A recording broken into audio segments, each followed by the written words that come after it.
வணக்கம் மாணவர்களே. ரெஃப்ரிஜரேஷன் மற்றும் ஏர் கண்டிஷனிங் குறித்த இந்த தொகுதிக்கு வரவேற்கிறோம். இந்த பகுதியில் மேனுஃபேக்சரர்ஸ் டைரக்ஷன்களின்படி கேஸ் சார்ஜ் செய்யும் நேரத்தில் ட்ரையர் மற்றும் கேபிலரி டியூபை மாற்றுவது பற்றி அறிந்து கொள்வோம். குறிக்கோள்கள். இந்த பயிற்சியின் முடிவில் உங்களால் பழுதடைந்த ட்ரையர் மற்றும் கேபிலரி டியூபை சரிபார்க்கவும், பிசிக்கல் டேமேஜ், கொரோஷன் அல்லது மாய்ஸ்சர் அக்யூமுலேஷனுக்காக ட்ரையரை மதிப்பிடவும், கேபிலரி டியூபில் பிளாக்கேஜ், கிங்ஸ் அல்லது டேமேஜ் ஏதேனும் உள்ளதா என பரிசோதிக்கவும், ட்ரையர் அல்லது கேபிலரி டியூப் பழுதடைந்தால் அவற்றை புதிய காம்பனன்ட்களுடன் மாற்றவும், லீக்குகளை தடுக்க ப்ராப்பர் இன்ஸ்டலேஷன், சீலிங் மற்றும் பிரேசிங் ஆகியவற்றை உறுதிப்படுத்தவும் முடியும்.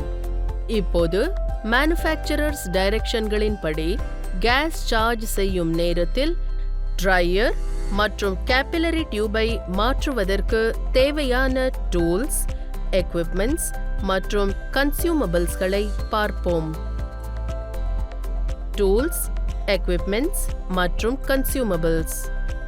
ட்ரெய்னீஸ் kit, gauge manifold, tube cutter, flaring tool set, window AC, oxyacetylene setup brazing torch-உடன், nitrogen cylinder regulator-உடன், vacuum pump, dehydrator, drier, filter, strainer, capillary tube, cotton waste தேவையான அளவு, oil தேவையான அளவு, service cylinder refrigerant-உடன், 6 mm dummy nut, 6 mm copper tube 50 cm, brazing copper rod ஃப்ளக்ஸுடன், goggles, spark lighter.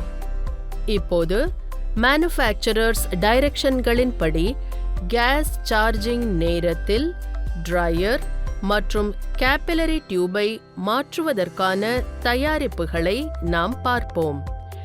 Case charging ப்ராசஸின் போது ஒரு டேமேஜ்டு ட்ரையர் மற்றும் கேபிலரி டியூபை சரிபார்ப்பது பொட்டென்ஷியல் இஷ்யூக்களுக்கு இந்த காம்பனன்ட்களை மதிப்பிட்டு அவை சரியாக செயல்படுவதை உறுதி செய்வதாகும்.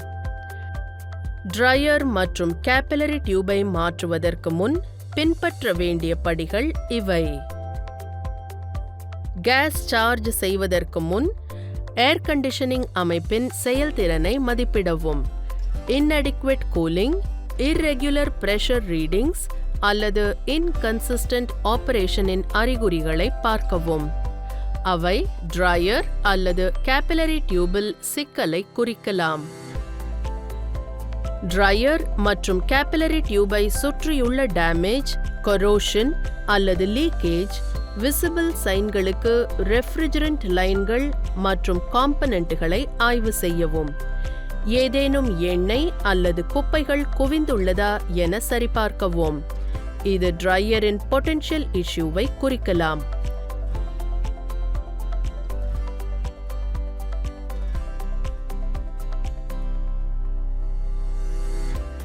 ஹை மற்றும் லோ பிரஷர் சைடுகள் உட்பட வெவ்வேறு பாயிண்டுகளில் சிஸ்டமின் பிரஷர் லெவலை சரிபார்க்க manifold கேஜ் செட்டை பயன்படுத்தவும்.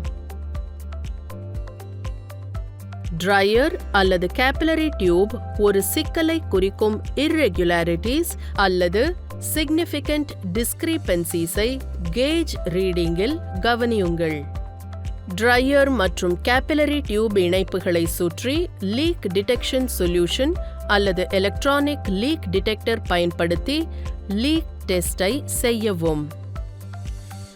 ஏதேனும் லீக்கேஜ் கண்டறியப்பட்டால் ரிப்பேர் அல்லது ரீப்ளேஸ்மெண்ட்டுக்கான பகுதிகளை குறிக்கவும். கேபிலரி டியூபில் பிளாக்கேஜ், கிங்ஸ் அல்லது டேமேஜ் ஏதேனும் உள்ளதா என பரிசோதிக்கவும். ரெஃப்ரிஜரண்ட் ஃப்ளோவிற்கு இடையூறாக இருக்கும் தடைகளிலிருந்து டியூப் ஃப்ரீயாக இருப்பதை உறுதி செய்யவும். பிசிக்கல் டேமேஜ், கொரோஷன் அல்லது மாய்ஸ்சர் அக்யூமுலேஷனுக்காக ட்ரையரை மதிப்பிடவும்.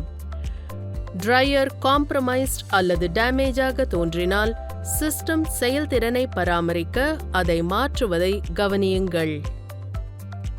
drier அல்லது capillary டியூப் தவறானதாக இருந்தால் அவற்றை புதிய காம்பனன்ட்டுகளுடன் மாற்றவும்.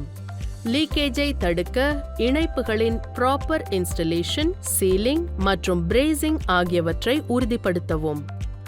இப்போது மேனுஃபேக்சரர்ஸ் டைரக்ஷன்களின் கேஸ் சார்ஜ் செய்யும் நேரத்தில் drier மற்றும் capillary டியூபை மாற்றுவதற்கான செயல்முறையை நாம் பார்ப்போம். டாஸ்க் 1. குறைபாடுள்ள dehydrator மற்றும் capillary-ஐ சோதித்து மாற்றுதல். 10 நிமிடங்களுக்கு மெஷினை தொடங்கி இயக்கவும். இவாப்பரேட்டர் மற்றும் கிரில்லில் கூலிங் எஃபெக்டை கவனியுங்கள்.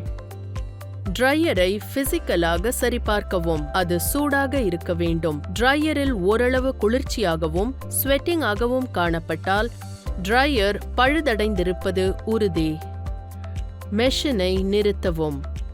சிஸ்டமிலிருந்து ரெஃப்ரிஜரண்ட்டை வெளியேற்ற கம்ப்ரஸரில் உள்ள சார்ஜிங் லைனை துண்டிக்கவும். சார்ஜிங் லைனில் ஹேண்ட் ஷட் ஆஃப் வால்வை இணைக்கவும். சிஸ்டமில் ஒரு காஜ் மேனிஃபோல்டை இணைக்கவும். பிரேசிங் டார்ச் மூலம் ஜாயிண்ட்டுகளை டீபிரேசிங் செய்வதன் மூலம் ட்ரையர் மற்றும் capillary டியூபை அகற்றவும்.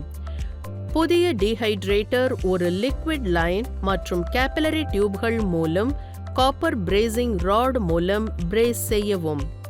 நைட்ரஜன் கேஸை பயன்படுத்தி யூனிட்டை பிரஷரைஸ் செய்யவும்.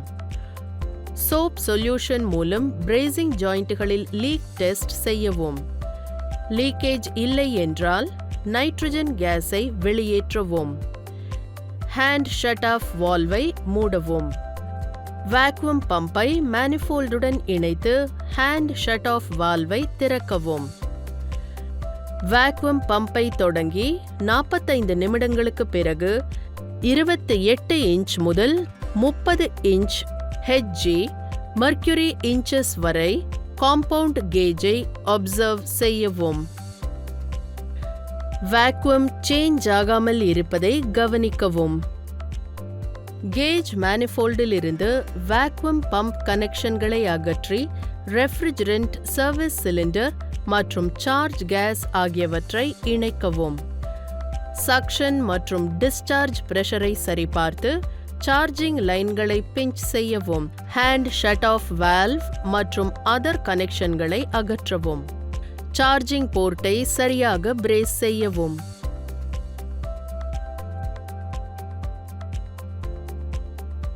ரீகேப். இந்த தலைப்பில் நாம் ஃபால்ட்டி ட்ரையர் மற்றும் capillary டியூபை சரிபார்க்கவும். பிசிக்கல் டேமேஜ், கொராய்ஷன் அல்லது மாய்ஸ்டர் அக்குமுலேஷனுக்கான ட்ரையரை மதிப்பிடவும். capillary டியூபில் பிளாக்கேஜ், கிங்ஸ் அல்லது டேமேஜ் போன்ற அறிகுறிகள் தென்படுகிறதா என ஆய்வு செய்யவும். டேமேஜ் ட்ரையர் அல்லது capillary டியூபை புதிய காம்போனன்ட்களுடன் மாற்றவும். லீக்கேஜ்களை தடுக்க ப்ராப்பர் இன்ஸ்டலேஷன், சீல் மற்றும் பிரேசிங் ஆகியவற்றை உறுதி செய்யவும் கற்றுக்கொண்டோம். மேனுஃபேக்சரர்ஸ் டைரக்ஷன்களின்படி கேஸ் சேஞ்ச் செய்யும் நேரத்தில் ட்ரையர் மற்றும் capillary டியூபை மாற்றும் ப்ராசஸை நீங்கள் அனைவரும் புரிந்து கொண்டிருப்பீர்கள் என்று நம்புகிறேன். நன்றி மாணவர்களே, அடுத்த பகுதியில் சந்திப்போம்.